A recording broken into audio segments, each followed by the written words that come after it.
Welcome back to the second section of Chapter 7, where we are going to look at inverses of relations and functions. We saw a bit of this today during the calculator lab without looking at any of the math behind it, what is it, anything like that. We're able to see inverses on our graph and make some conjectures.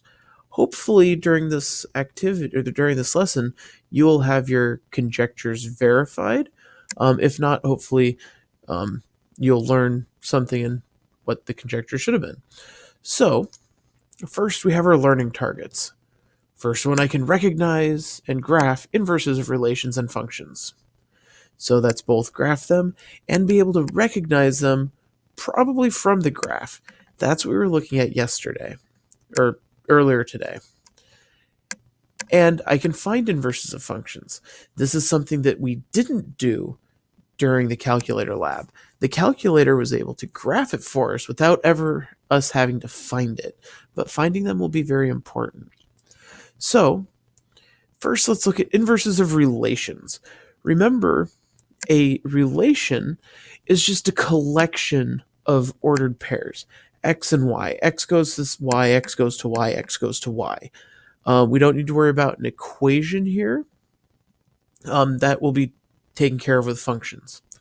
So, first, we're just going to look at this table. We have x, y, x equals -4, -2, 0, 2, and 4, y equals -2, -1, 0, 1, and 2.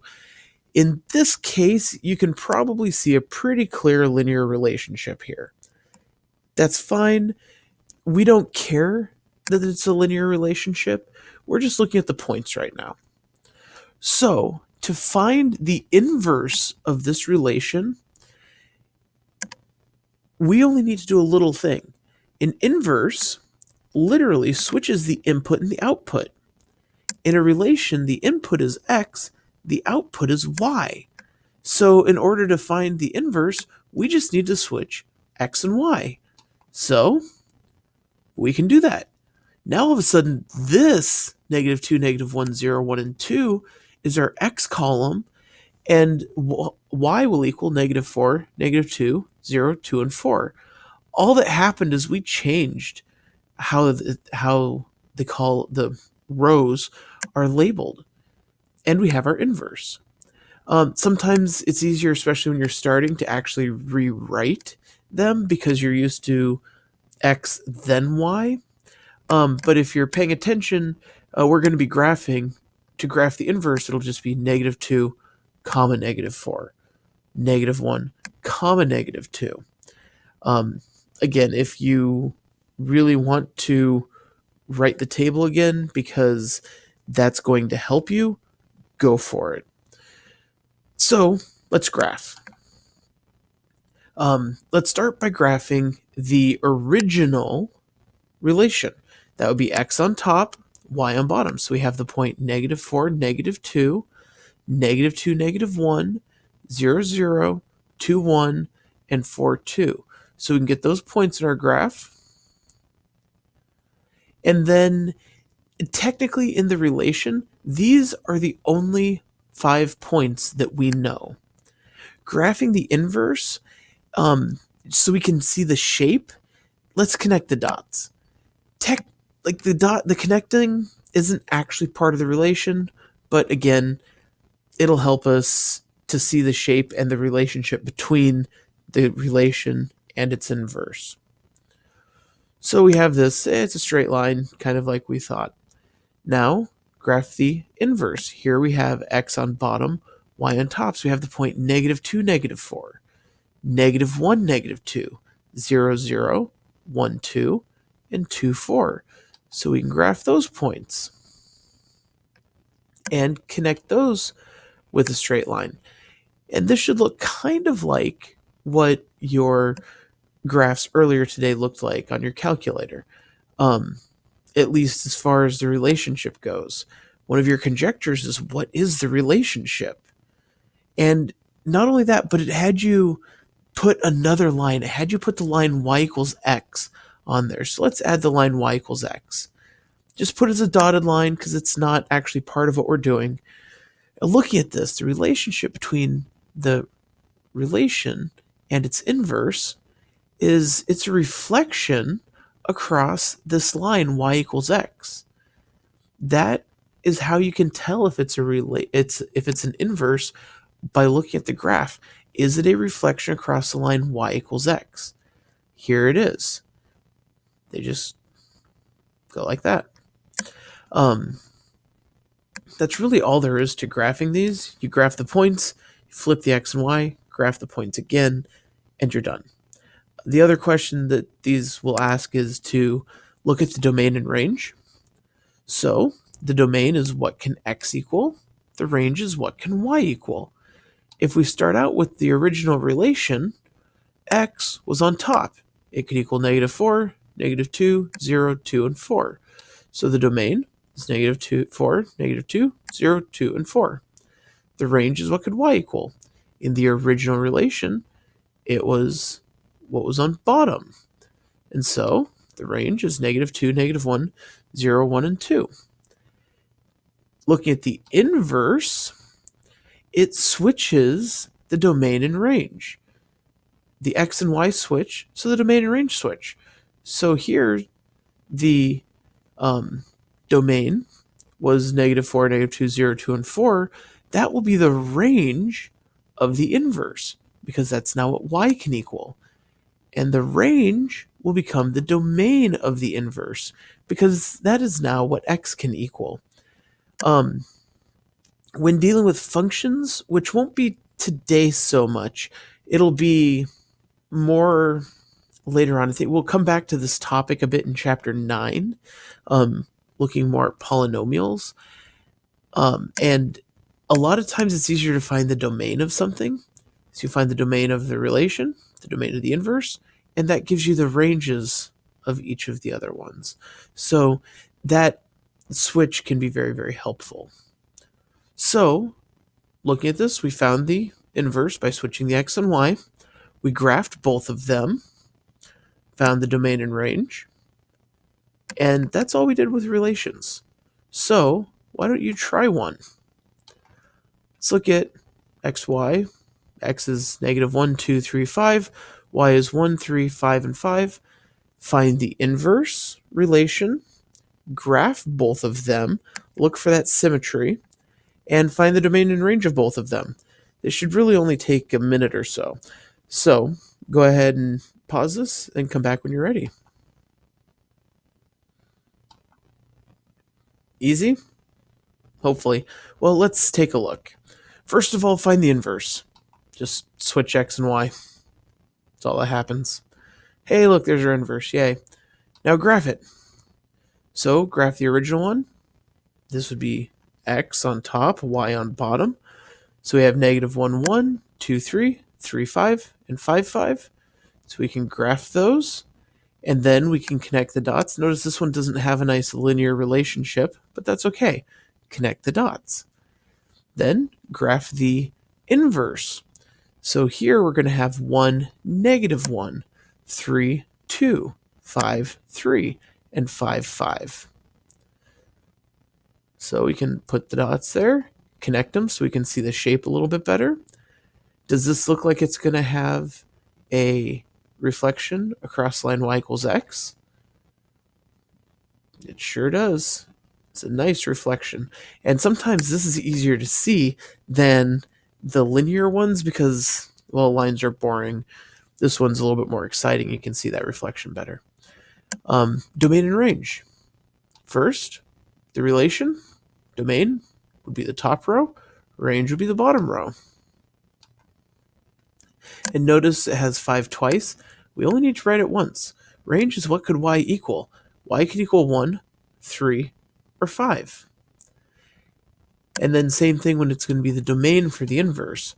But the domain becomes the range becomes the domain, and we're done with this part. We still have to look at functions. So, telling if it's going to be inverses from a table is do the x's and y's switch. From a graph, is it reflected across the line y equals x? And that's it for this part. So now let's look at functions. Oh, bummer. Hey, you're going to try a couple down here at the bottom.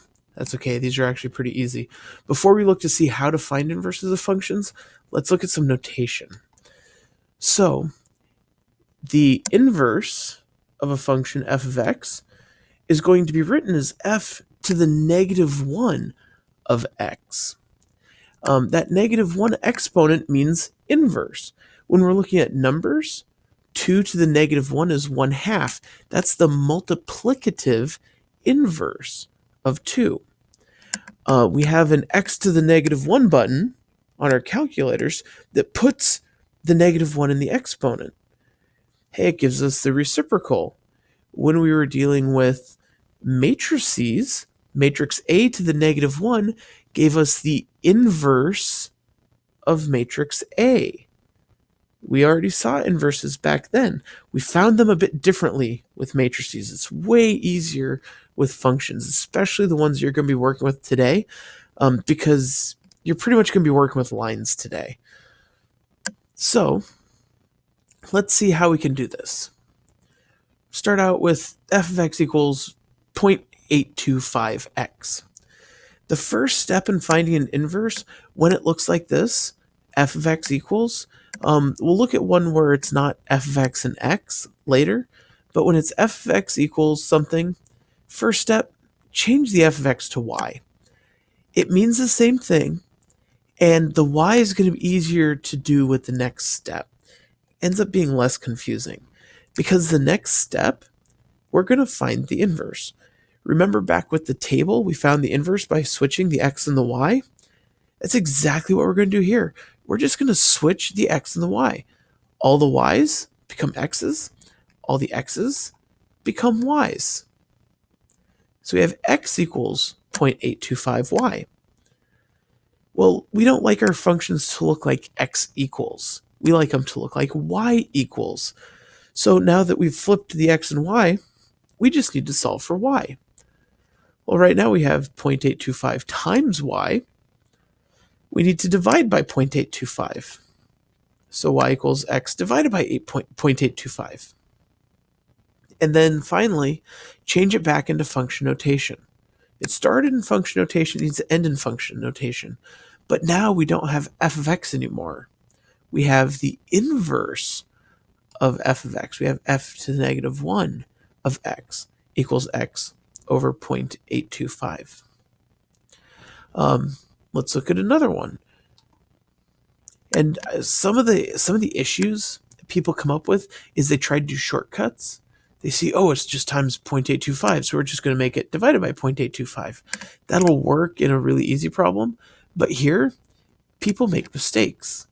If you were to do that right now, you'd say, all right, so this is going to be 5/4 times x plus 15. And that would be wrong. And we'll see why. So first step, change it to a y. And then we're going to switch our x and our y's. And now we need to solve for y. The first step in solving for y is going to be multiplying by this by the reciprocal here. We're going to multiply by 5/4, which would be the same as dividing by 4/5. So we're going to end up with 5/4 x equals y minus 15. Then we're going to add 15 to get y equals 5/4 x plus 15. Notice the parentheses here went away. If you try to do just a shortcut, chances are those parentheses are still going to be there, and that's not going to be the right answer. Finally, change it back into function notation to get f to the negative 1 of x equals 5/4 x plus 15. And so you might be wondering, why find inverses? What is it about finding inverses? Why is this important? Well, it's going to be important coming up next week when we're going to be finding inverses of exponential functions, because that's how we're going to be able to solve an exponential function.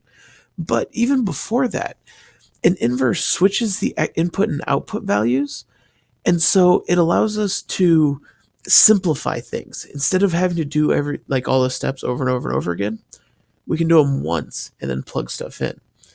An example, let's say you are doing a science project and you have to collect a whole bunch of temperatures. And you get through about 200 temperature collections, and which might seem like a lot of data points. In real science experiments, 200 data points is not that big of a deal. But let's just say you got your 200 points and you recorded them all, and it was how warm it is outside for the past 200 days, and it's like 60 degrees, well, past couple days, 20 degrees, -5 degrees, -42 degrees, all in Fahrenheit. It wasn't actually that cold, but it sure felt like it. Well, let's say you then looked at the directions, and it turns out you didn't read the directions very well. Purely hypothetical. You look at the directions, it says, find all of your temperatures in degrees Celsius, because you're in a science class. Well, you know that Fahrenheit is going to equal 9/5 times the Celsius temperature plus 32. And so you could plug your degrees in and solve for Celsius. Or you can find the inverse function, put it into a calculator, and have the calculator change your 200 data points for you. I would prefer doing it that way, but I like doing things the easy way. So maybe you want to go through and find them all by hand. That's great. But that's what it'll do. We'll be able to plug in our Fahrenheit data and get out Celsius data. So this is the problem that's just a little bit different because it's not f of x equals x. In the f of x equals x's, they don't really have meaning aside from input and output. Here they have meaning. F is Fahrenheit. C is Celsius. If we flip the F and the C would now stand for degrees Fahrenheit, and F would stand for degrees Celsius. And that gets confusing. And in addition to that, does it really matter in our equation if we have F equals something or C equals something? Not really. They're just both letters. So when your variables actually have meaning, don't switch them. Just solve for the other one. We're just going to find an equation that's going to be C equals something. So first step, we have to subtract the 32. And then we have to multiply by the reciprocal, 5/9. We're going to end up multiplying it to the whole side, so let's get some parentheses. And we get our degree Celsius will be the degrees that we collected minus 32 times 5/9. You can plug that into a calculator, and chances are if you're collecting 200 data points, it's all in Excel. You can run a formula and get those 200 points converted in the matter of a couple seconds. So this is the inverse. Notice we don't need to worry about a -1 or anything because it's just the opposite conversion. Anytime you have conversion equations, you can go the opposite way and that's the inverse. So, almost done. Real quick, try a couple. Let's try f of x equals x minus 1 3/4. One's going to be pretty easy. You might already know what it is. And f of x equals 21 minus 32x. A two-stepper. This problem and this problem are really as hard. Well, this problem, if you want to consider that one too. These are really as hard as these problems get today. So it should be pretty easy. So anyway, if you haven't finished this already, go ahead, pause the video, and come back when you're done. Did you get it? So, first steps. First step, we want to change the f of x to y. Second step, the x's and the y's flip. So now we have x equals y minus 1 3/4. X equals 21 minus 32y. Now we're going to solve for y. In this one, we just need to add the 1 3/4. And we get x plus 1 3/4 equals y. Change it back to function notation. F inverse of x equals x plus 1 3/4. Over here, first step, subtract 21. Then we're going to divide by negative 32. Notice the negative is part of the denominator. It could be moved out front. If you put it on top, you'd have to flip the things. It would be 21 minus x, because it would have to distribute to both of those. So it works either way. But anyway, we have x minus 21 over negative 32 equals y. Change it back to function notation, and we get that. And so that is section 2. It's about inverses. There's some computations here, but it's more conceptual, because really these computations are going to be pretty basic. So I hope you enjoyed, and I look forward to seeing you in class. Be ready to do a little activity, and don't forget to comment.